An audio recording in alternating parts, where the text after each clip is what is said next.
السلام علیکم فرینڈز۔ تو بال جبریل کی اگلی ربائی آپ کے سامنے پیش کرنے کی جسارت کر رہا ہوں،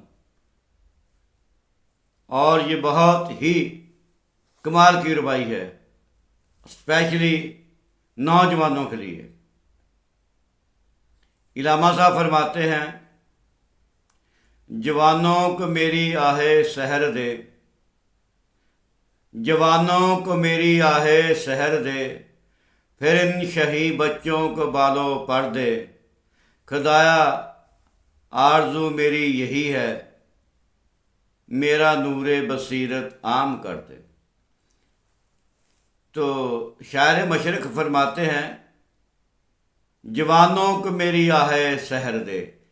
یہ اللہ پاک سے دعا کی ہے علامہ صاحب نے اپنے نوجوان مسلمانوں کے لیے، کہ ملت کے جو نوجوان ہیں ان کے لیے علامہ صاحب اللہ تعالیٰ سے فریاد کرتے ہیں، جوانوں کو میری آہ سحر دے۔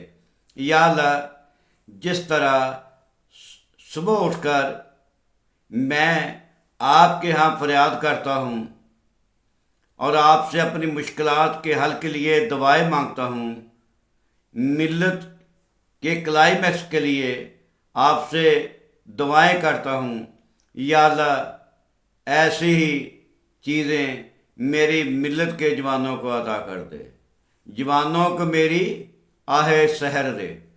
تو علامہ صاحب نے صبح کی جو سحر کی جو دعا ہے، رات کے پچھلے پہر کی جو دعا ہے، اس کے اوپر بہت جگہ پہ علامہ صاحب نے زور دیا ہے اور تاکید کی ہے۔ ایک جگہ علامہ صاحب فرماتے ہیں، عطاری ہو، رومی ہو، رازی ہو، غزالی ہو، عطاری ہو، رومی ہو، راضی ہو، غزالی ہو، کچھ ہاتھ نہیں آتا بے آہ سحر گاہی۔ کہ صبح کی یعنی سحری کے ٹائم کی جو دعائیں ہیں ان کے بغیر کچھ نہیں ملتا۔ تو علامہ صاحب فرماتے ہیں، پھر ان شہید بچوں کو بالو پر دے۔ یا اللہ، میری قوم کے جوان جو ہیں وہ تو ان کے اندر شہین جیسی کوالٹیز ہیں، لیکن اپنی سستی اور غفلت کی وجہ سے یہ شہین بن نہیں پا رہے۔ یا اللہ، ان کو وہ طاقت دے دے کہ تاکہ یہ شہین بن سکیں اور بلند پروازی ان کو عطا ہو جائے۔ خدایا آرزو میری یہی ہے، میرا نور بصیرت عام کر دے۔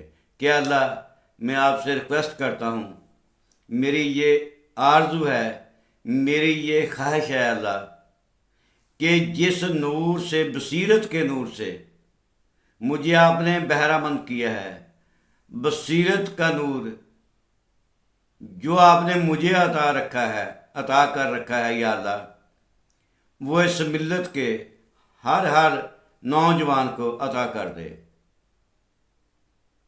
میرا نور بصیرت عام کر دے۔ یعنی ملت کے ہر جوان کو یا اللہ وہ نور بصیرت دے دے، تاکہ یہ ملت کے یہ نوجوان اپنی پسماندہ قوم کو آسمان کی بلندیوں تک لے جائے۔ تھینک یو، اللہ حافظ۔